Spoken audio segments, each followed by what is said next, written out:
साल 2026 सावन के पवित्र महीने में भूल कर भी मत खाना। ये 3 चीज, वरना घर में सब बर्बाद हो जाएगा। कंगाली आते देर नहीं लगेगी साल 2026 के पावन सावन महीने में। अगर आपने गलती से भी अपने घर में ये 3 चीजें बनाकर खा ली तो समझ लीजिए कि आपने स्वयं अपने हाथों से अपनी कंगाली, कष्ट और बर्बादी की कहानी लिख दी है। क्योंकि शिव पुराण और शास्त्रों के अनुसार सावन के पवित्र महीने में, खासकर सोमवार के दिन, ये चीजें आपकी रसोई में भूलकर भी नहीं पकनी चाहिए, वरना महादेव का आशीर्वाद नहीं बल्कि उनका भयंकर रुद्र क्रोध बरसेगा। महालक्ष्मी के माध्यम से मैं आपको बताऊंगा कि कैसे ये मामूली दिखने वाली गलतियां और सब्जियां आपके हंसते खेलते परिवार को सड़क पर ला सकती हैं और आपके पूरे वंश के विनाश का कारण बन सकती हैं। इसलिए इस महाचक्र को शुरू से अंत तक बहुत ध्यान से सुनिएगा और एक पल के लिए भी वीडियो को छोड़ने की गलती मत करना, क्योंकि यहाँ बात सिर्फ किसी साधारण व्रत की नहीं है बल्कि आपके घर की सुख शांति, मान शान और अखंड समृद्धि की है। दोस्तों, साल 2026 में 30 जुलाई गुरुवार से शुरू होकर 28 अगस्त शुक्रवार तक चलने वाला ये सावन का महीना कोई साधारण महीना नहीं है, क्योंकि ज्योतिष शास्त्र की गणना और ग्रह नक्षत्रों का ऐसा दुर्लभ संयोग करीब कई 100 साल बाद बन रहा है जो सीधे महादेव के नारायण और कल्याणकारी रूप से जुड़ा है। और इस दौरान पड़ने वाले चारों सावन सोमवार, यानी पहला सोमवार 3 अगस्त 2026, दूसरा सोमवार 10 अगस्त 2026, तीसरा सोमवार 17 अगस्त 2026 और चौथा सोमवार 24 अगस्त 2026 की तारीखों को अपने कैलेंडर में अभी के अभी लाल रंग से मार्क कर लीजिए। क्योंकि अगर आप सोच रहे हैं कि केवल सुबह 5:44 बजे से शिव मंदिर जाकर जल और बेलपत्र चढ़ा देने से सब ठीक हो जाएगा, तो आप बहुत बड़ी गलतफहमी में हैं। शास्त्रों में स्पष्ट लिखा है कि सावन के दिनों में अगर आपकी रसोई में वर्जित चीजें बन गईं या काट भी ली गईं तो भोलेनाथ साक्षात विमुख हो जाते हैं और कंगाली ऐसे दरवाजे खटखटाएगी कि आप समझ भी नहीं पाएंगे कि पैसा आ कहां से रहा है और जा कहां रहा है। भक्तों, इस तरीके की सटीक जानकारी आपको केवल और केवल महालक्ष्मी टीवी चैनल पर भी मिल सकती है, तो दूसरों टीवी के माध्यम से आप सावन से जुड़ी हर एक प्रकार की जानकारी यहाँ पर उपलब्ध कर सकते हैं। तो आप वीडियो को पूरा देखें, तभी आपको अंत तक सभी समझ में आएगा संपूर्ण जानकारी। क्योंकि सावन में पृथ्वी पर सकारात्मक और नकारात्मक दोनों ही ऊर्जाएं अपने चरम पर होती हैं और जैसा खाएं अन्न वैसा होए मन की कहावत एक अकाट्य नियम बन जाती है। अब आप सोच रहे होंगे कि सब्जियां तो प्रकृति की देन है,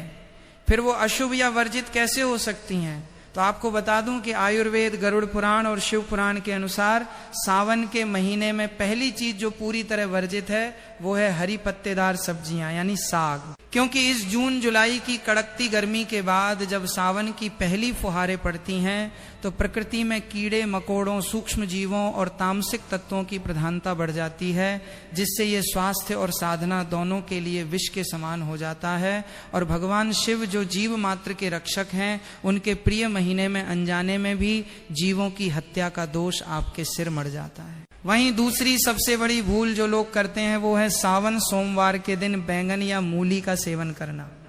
हमारे धर्म ग्रंथों में बैंगन को अशुद्ध और चंचल प्रकृति का माना गया है, क्योंकि इसमें बीज बहुत अधिक होते हैं जो मन में क्रोध, आवेश और वासना को बढ़ावा देते हैं, जिससे परिवार में क्लेश होता है और जहां क्लेश होता है वहां से माता लक्ष्मी रूठ कर चली जाती हैं। जबकि तीखी गंध वाली मूली को राहु और केतु के उग्र प्रभाव से जुड़ा माना जाता है, जो शास्त्रों के अनुसार राक्षसी भोजन की श्रेणी में आता है। और सावन सोमवार की संवेदनशील तिथि पर जब आप घर में मूली काटते हैं या पकाते हैं तो उसकी उग्र गंध से घर का सात्विक वातावरण भारी हो जाता है और ये गंध महादेव की शीतलता वाली सकारात्मक ऊर्जा को पूरी तरह काट देती है, जिससे मनुष्य की बुद्धि भ्रष्ट होती है और वो ऐसे गलत निर्णय लेता है जिसका पछतावा उसे साल भर करना पड़ता है। अब बात करते हैं उस तीसरी सबसे घातक चीज की जिसके बिना हर भारतीय रसोई अधूरी है और जो आपके हंसते खेलते घर में दरिद्रता ला सकती है, यानी प्याज, लहसुन और तामसिक भोजन का तड़का।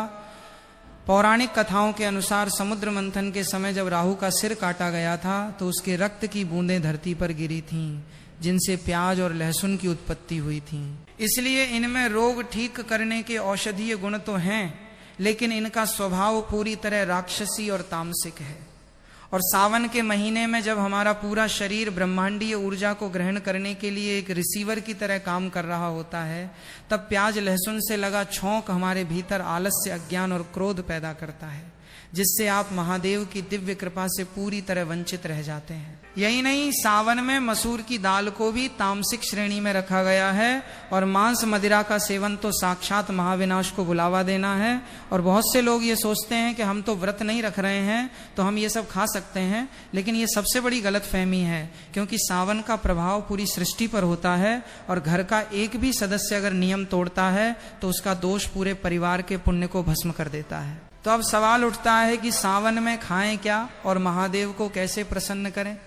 आप इस पवित्र महीने में लौकी की सब्जी बना सकते हैं, जिसे परम शुद्ध और सात्विक माना जाता है। इसके अलावा आप कच्चा केला, कद्दू या तोरई की सब्जी भी बना सकते हैं, जो सात्विक श्रेणी में आती हैं। और सावन सोमवार के दिन भोजन में साधारण नमक की जगह केवल सेंधा नमक का ही प्रयोग करें, जिससे शरीर में जल का संतुलन बना रहे और आपकी सेहत भी अच्छी रहे। इसके साथ ही सावन सोमवार की शाम को शनि, राहु और केतु के उग्र दोषों को शांत करने के लिए एक महा उपाय जरूर करें, क्योंकि ज्योतिष शास्त्र में स्पष्ट लिखा है कि केतु को शांत करने का सबसे सटीक तरीका कुत्ते की सेवा है, जो भगवान काल भैरव का वाहन है। सावन सोमवार के दिन चुपचाप कुत्ते को सरसों के तेल से चुपड़ी हुई रोटी या एक विशेष सात्विक चीज खिलाना साक्षात काल भैरव और श्री हरि का आशीर्वाद दिलाता है, जिससे अगले 24 घंटों में आपकी सोई हुई किस्मत पलट जाती है,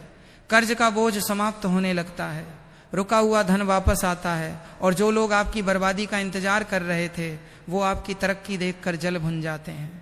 जब आप 2026 के इस पावन सावन में पूरे नियम, संयम और अटूट विश्वास के साथ अपने नजदीकी प्रसिद्ध मंदिर जैसे करेरा के प्राचीन शिवालयों में दर्शन करेंगे, सुबह 5:44 बजे से शुद्ध मन से शिवलिंग पर दूध, जल और बेल पत्र अर्पित करेंगे, अपनी जीभ पर काबू रखकर अपनी रसोई को पूरी तरह साफ करके गंगा जल से पवित्र रखेंगे, तो महादेव और माता लक्ष्मी आपकी झोली खुशियों से भर देंगे, ले पाएंगे और कोर्ट कचहरी के मामलों में भी अचानक आपके पक्ष में फैसला आ जाएगा। दोस्तों ध्यान रखिए कि सावन सोमवार का ये व्रत केवल उपवास नहीं बल्कि एक महायज्ञ है, और जो लोग इस दौरान पूरी श्रद्धा के साथ शिवलिंग का अभिषेक करते हैं और मन में ओम नमः शिवाय का जाप करते हैं, उन पर महादेव की ऐसी दृष्टि पड़ती है कि जीवन के सारे कष्ट स्वतः ही दूर हो जाते हैं।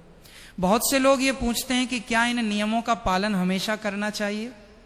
तो मेरा जवाब है कि सावन का समय ऊर्जा के पुनर्गठन का समय है। अगर आप इस समय अपनी रसोई और अपने खान पान पर नियंत्रण पा लेते हैं तो आप अपने अवचेतन मन को इस तरह प्रोग्राम कर लेते हैं कि आने वाले पूरे वर्ष आपको सफलता के नए मार्ग दिखने लगते हैं। याद रखिए कि पैसा कहीं आसमान से नहीं गिरता, बल्कि आपकी निर्णय क्षमता और आपके द्वारा बनाई गई सात्विक ऊर्जा के कारण आपके पास खींचा चला आता है। सावन के इन 4 सोमवारों में यदि आप अपनी रसोई को शुद्ध कर लेते हैं और घर में कलह की जगह प्रेम का वातावरण रखते हैं, तो यकीन मानिए कि आपके घर में जो वास्तु दोष हैं वो भी अपने आप कटने लगेंगे। आपको किसी बड़े ज्योतिष के पास जाने की आवश्यकता नहीं पड़ेगी, क्योंकि आपके घर का वातावरण ही आपका सबसे बड़ा सुरक्षा कवच बन जाएगा। इसलिए इस सावन में मांस, मदिरा, प्याज, लहसुन, बैंगन, मूली और तामसिक दालों का त्याग करना केवल एक परहेज नहीं बल्कि एक बहुत बड़ी तपस्या है, जो आपको भविष्य के बड़े संकटों से बचा सकती है। और जो मैंने आपको कुत्ते को रोटी खिलाने वाला उपाय बताया है, इसे आप सावन के हर सोमवार को संध्या काल में जरूर करें। ये आपके राहु केतु के दुष्प्रभावों को जड़ से खत्म करने की क्षमता रखता है। दोस्तों जाते जाते बस इतना कहूंगा कि विश्वास ही फलदायक होता है। अगर आप शंका रखकर करेंगे तो अमृत भी विष बन जाएगा, लेकिन अगर पूरी श्रद्धा के साथ करेंगे तो पत्थर भी महादेव बन जाएंगे। इसलिए 2026 का ये सावन आपके लिए वरदान सिद्ध हो। इसी कामना के साथ अपने मन को पवित्र करें, महादेव की भक्ति में लीन हो जाएं और अपने जीवन को धन्य बनाएं, क्योंकि सावन का सोमवार साधारण सोमवार नहीं है। क्योंकि जब आप सावन के इस पावन मार्ग पर आगे कदम बढ़ा ही चुके हैं तो आपको ये भी समझना होगा कि सावन के 4 सोमवारों के बाद की जो यात्रा होती है वो आपके पूरे वर्ष के भाग्य का निर्धारण करती है। बहुत से लोग ये सोचते हैं कि सावन बीत गया, 4 सोमवार पूरे हो गए तो अब हम वापस अपनी पुरानी जीवन शैली और तामसिक आदतों पर लौट सकते हैं, लेकिन यहीं पर सबसे बड़ी भूल होती है। क्योंकि जो आध्यात्मिक ऊर्जा, जो सकारात्मक तरंगे और जो पुण्य फल आपने सावन के इन पवित्र 30 दिनों में अपने भीतर संचित किए हैं,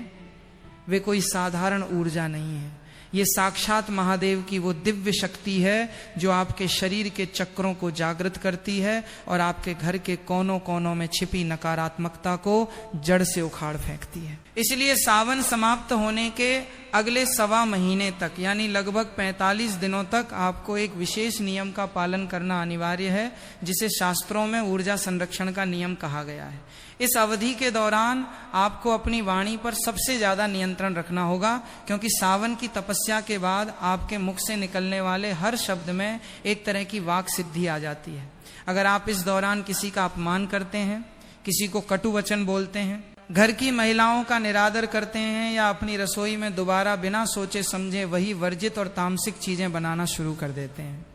तो जो अटूट समृद्धि और धन का योग आपने अपने कठिन नियमों से बनाया था वो पल भर में नष्ट हो जाएगा और उसका विपरीत प्रभाव आपके व्यापार और नौकरी पर दिखने लगेगा। इसके विपरीत यदि आप शांत रहते हैं, हर सुबह महादेव का ध्यान करते हैं और अपनी रसोई की सात्विकता को बनाए रखते हैं, तो आप देखेंगे कि तीसरे या चौथे हफ्ते तक आते आते आपके जीवन में एक गजब का आत्मविश्वास लौट आएगा। आपके जो काम सालों से अटके हुए थे, जिन फाइलों पर धूल जमा थी, जहां से पैसे आने की उम्मीद आप पूरी तरह छोड़ चुके थे, वहां से अचानक शुभ समाचार मिलने शुरू हो जाएंगे। असल में धन का आगमन केवल भाग्य से नहीं होता, बल्कि जब महादेव की कृपा से आपकी बुद्धि स्थिर और पवित्र होती है तो आप सही समय पर सही निर्णय लेते हैं, सही लोगों से जुड़ते हैं और व्यापार में ऐसे निवेश करते हैं जो आपको फर्श से अर्श तक ले जाते हैं। यही इस पूरे सावन मास का सबसे बड़ा और गुप्त फल है, जिसे आम लोग समझ नहीं पाते और इसे महज एक इत्तेफाक मान लेते हैं। लेकिन ये इत्तेफाक नहीं, बल्कि सावन के सोमवारों में की गई आपकी सात्विक साधना का प्रत्यक्ष चमत्कार होता है, जो आपके बंद पड़े भाग्य के तालों को एक एक करके खोल रहा होता है। इसके साथ ही आपको एक और गंभीर बात समझनी होगी कि जब सावन के इस महा उपाय के बाद आपके पास पैसा आने लगे, आपकी आर्थिक तंगी दूर होने लगे और समाज में आपका मान सम्मान बढ़ने लगे, तो अपने भीतर भूलकर भी अहंकार या घमंड को मत आने देना, क्योंकि शास्त्रों में स्पष्ट कहा गया है कि अहंकार साक्षात विनाश का द्वार है और माता लक्ष्मी का एक स्वभाव चंचला भी है। वो केवल उसी स्थान पर स्थायी रूप से वास करती हैं जहां शालीनता, दया, करुणा और सेवा का भाव होता है।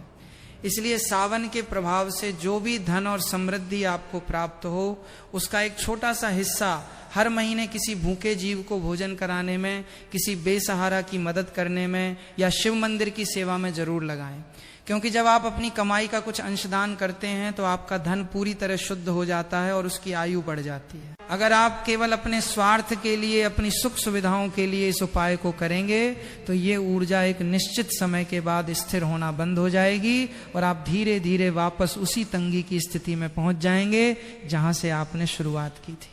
इसलिए इस पूरी कथा का, इस पूरी स्क्रिप्ट का जो अंतिम और परम सार है वो यही है कि नियम केवल एक माध्यम है, आपकी नीयत, आपका विश्वास और आपका कर्म ही असली भगवान है।